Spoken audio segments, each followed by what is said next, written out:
मैं बिल्कुल ज़ीरो से स्टार्ट कर रहा हूँ ताकि एक वो पर्सन जो बिल्कुल इसको ज़ीरो से सीखना चाहता है, फ्रॉम स्क्रैच से लेके आप प्रोफेशनल लेवल तक जाना चाहते हैं, तो उस पर्पज़ के लिए कंटेंट राइटिंग मैं आज से स्टार्ट करने जा रहा हूँ। तो सबसे पहले आपके पास कंप्यूटर या लैपटॉप होना चाहिए। दूसरी बात, इसमें MS ऑफिस का सॉफ्टवेयर इंस्टॉल होगा।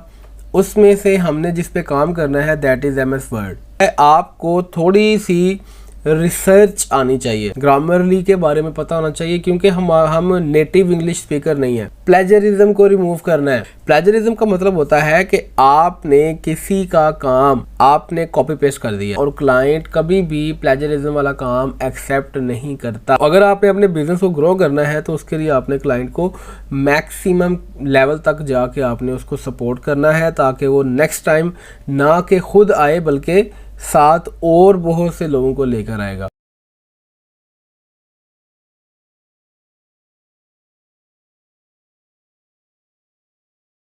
बिस्मिल्लाहिर्रहमानिर्रहीम, बिस्मिल्लाहिर्रहमानिर्रहीम। अस्सलाम वालेकुम दोस्तों, मैं हूं आपका होस्ट मोहम्मद याकूब और आप देख रहे हैं MY सॉल्यूशंस यूट्यूब चैनल। दोस्तों, आप सब ने पिछली वीडियो में बड़ा अच्छा रिस्पांस दिया, उसके लिए मैं आपका बहुत बहुत शुक्रगुजार हूँ कि आप लोग कंटेंट राइटिंग की स्किल को सीखने की तरफ इंटरेस्टेड हैं। मैं आपसे जो लास्ट टाइम मैंने एक आपके साथ लिंक शेयर किया था, उस लिंक के अंदर बहुत से लोगों ने उसको फिल अप भी किया। मेरे पास डाटा उनका आ चुका है, मैं यहाँ पर शो नहीं करूँगा क्योंकि उसमें कुछ फीमेल्स के भी नंबर्स हैं और मेल्स के भी नंबर्स हैं, तो इस तरह से नंबर्स वगैरह जो है डिस्क्लोज़ हो जाने का ख़तरा होता है, जो कि बाद में मिसयूज़ भी हो सकते हैं। तो हमारे पास डाटा अवेलेबल है। हम उन लोगों को फर्दर मैसेजेस सेंड करेंगे, फर्दर उनको अपने साथ अटैच करेंगे, जिससे उनको एक हमारे साथ एंगेज होने का एक बेनिफिट नज़र आएगा।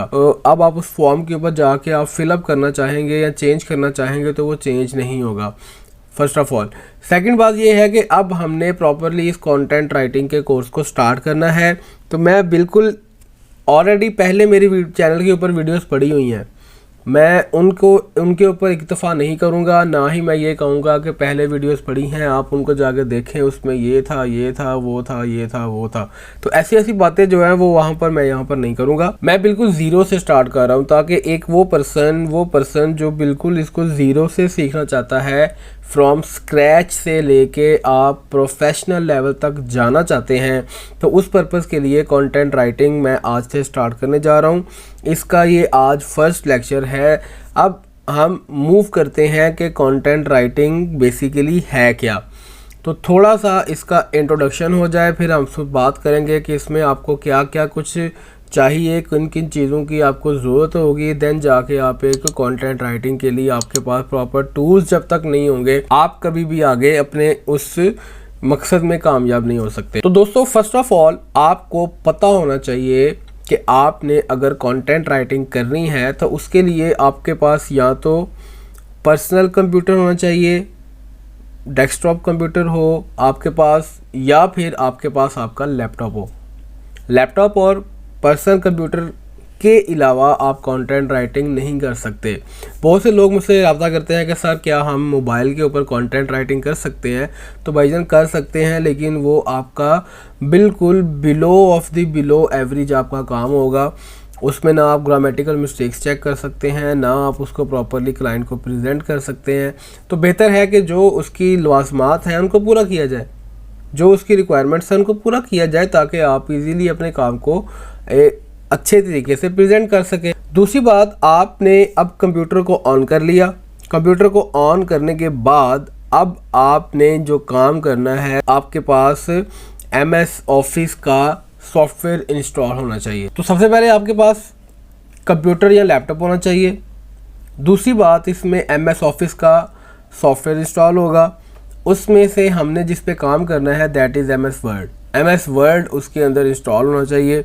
MS वर्ड को कैसे यूज़ करते हैं, इसको अगर आपने समझना है तो इसकी वीडियो आपको डिस्क्रिप्शन में पूरा एक प्लेलिस्ट है वो मिल जाएगी, ताकि अगर आपको MS वर्ड यूज़ नहीं करना आता तो आप उसको इजीली यूज़ कर सकें। उसके बाद आपने करना क्या है, आपको थोड़ी सी रिसर्च आनी चाहिए। आपने जो भी काम करना है उस काम के लिए आपको रिसर्च करना पड़ेगी।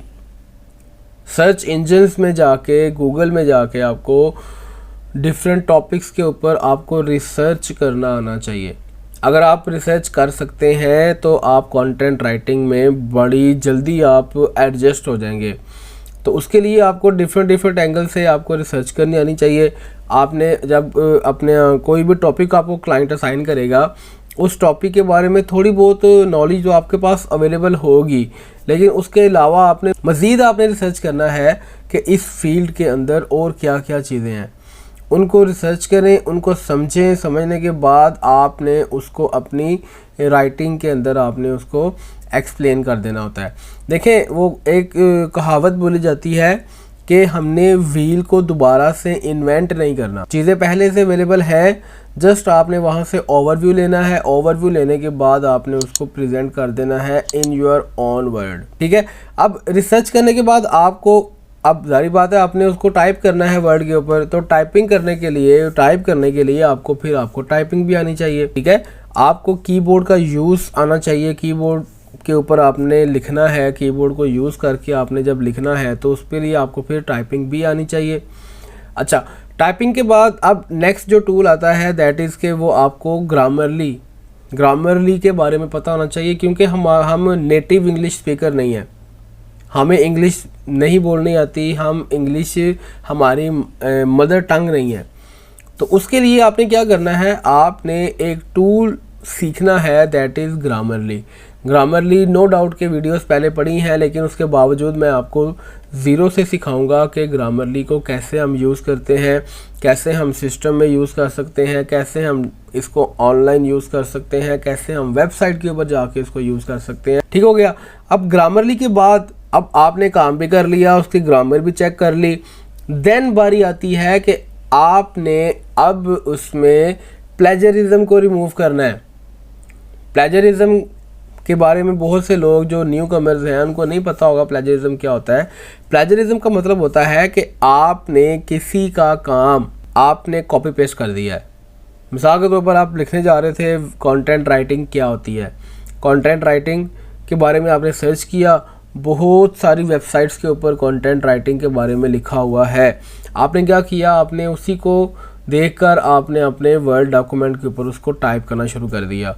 तो ये आपने जो टाइप किया है इसको कल को जब जाकर ये चेक करेंगे ऑनलाइन, जो प्लेजरिज्म चेकिंग टूल्स हैं उनके ऊपर जब आप जाकर चेक करेंगे तो उससे क्या होगा कि आपका डाटा प्लेजराइज्ड हो जाएगा और क्लाइंट कभी भी प्लेजरिज्म वाला काम एक्सेप्ट नहीं करता। चाहे जितना मर्जी पुराना क्लाइंट हो, जितना मर्जी अच्छा क्लाइंट हो, अगर आपने उसको प्लेजरिज्म वाला काम देना शुरू कर दिया तो कभी भी वो दोबारा आपके पास नहीं आएगा, क्योंकि उसने काम करवाना है, उसने पैसे पे करने हैं, उसका टाइम बड़ा कीमती है। तो जो पैसे देकर वो आपसे प्लेजराइज्ड काम ले रहा है वही पैसे किसी और को दे के उससे क्वालिटी वाला वर्क ले लेगा, जिससे क्या होगा, उसका काम भी, पैसे ही बच जाएंगे, टाइम भी बच जाएगा। अब प्लेजरिज्म के बाद नेक्स्ट बारी आती है कि आपने उस काम को सेंड करना है क्लाइंट को। क्लाइंट को सेंड करने के लिए आप कैसे सेंड करते हैं, बहुत से लोग व्हाट्सएप के ऊपर इसको आपस में एक्सचेंज कर रहे होते हैं, कुछ लोग स्काइप के ज़रिए से एक्सचेंज कर रहे होते हैं, कुछ लोग क्या करते हैं उसको ईमेल्स के थ्रू सेंड करते हैं। या फिर अगर आप किसी फ्रीलांसिंग वेबसाइट के ऊपर काम कर रहे हैं तो आपने वहीं पर जहाँ पे आपने क्लाइंट ने आपको काम असाइन किया है वहीं पर जाके आपने काम को अपलोड कर देना होता है। अच्छा, नेक्स्ट वन देखिएगा, उसमें जब आपने काम कर लिया, काम करने के बाद आपने उसको सेंड कर दिया, उसके बाद आपने ना क्लाइंट के साथ इन टच रहना होता है। क्लाइंट कभी भी आपसे रब्ता करके कह सकता है कि इसमें फ़लाँ चीज़ ऐड कर दें, फ़लाँ चीज़ लेस कर दें, ये कर दें, वो कर दें, इसको थोड़ा चेंज कर दें, ये कर दें। तो वो सारी चीज़ें आपने क्लाइंट को सर्विस देनी होती हैं। अगर क्लाइंट आपका बहुत अच्छा है तो वो शायद आपको उस चेंजेस के ऊपर भी, उस कन्वर्जन के ऊपर, उस मॉडिफिकेशन के ऊपर भी आपको कुछ पे करेगा एक्स्ट्रा। लेकिन अगर वो पे नहीं करता तो ये हमारी मॉरल रिस्पॉन्सिबिलिटी है कि हम उसको वो फ्री ऑफ कॉस्ट करके दें। उसकी रीज़न क्या है कि हाँ, वो बंदा हमें उसका पे कर चुका है। तो आफ्टर सेल जो सर्विसेज हम देते हैं ये हमारे बिज़नेस को ग्रो करने में हमारी बड़ी हेल्प करती हैं। तो अगर आपने अपने बिज़नेस को ग्रो करना है तो उसके लिए आपने क्लाइंट को मैक्सिमम लेवल तक जाके आपने उसको सपोर्ट करना है, ताकि वो नेक्स्ट टाइम ना कि खुद आए बल्कि साथ और बहुत से लोगों को लेकर आएगा। थोड़ी सी चीज़ें हैं, कुछ चीज़ें अगर आप इनके ऊपर फोकस करेंगे तो आप बहुत जल्दी कंटेंट राइटिंग की फील्ड के अंदर एक प्रोफेशनल के तौर पर सामने आ जाएंगे। तो दोस्तों ये था आज का लेक्चर, जिसमें मैंने आपको बताया कि कौन कौन सी चीज़ें आपको रिक्वायर्ड होती हैं अगर आप कंटेंट राइटिंग की फील्ड में प्रोफेशनली इन होने जा रहे हैं, तो आपको किन किन चीज़ों का सामना करना पड़ेगा, कौन कौन सी चीज़ें आपको आनी चाहिए। उम्मीद करता हूँ कि आपको ये वीडियो पसंद आई होगी। मिलते हैं अगली वीडियो के साथ, तब तक के लिए अपना ख्याल रखिएगा। इस वीडियो को लाइक करें, अपने दोस्तों के साथ शेयर कर दें ताकि मैक्सिमम लोगों तक आपका मैसेज हमारा पहुँच जाए। अपना ख्याल रखिएगा, दुआ में याद रखिएगा। अल्लाह हाफिज़।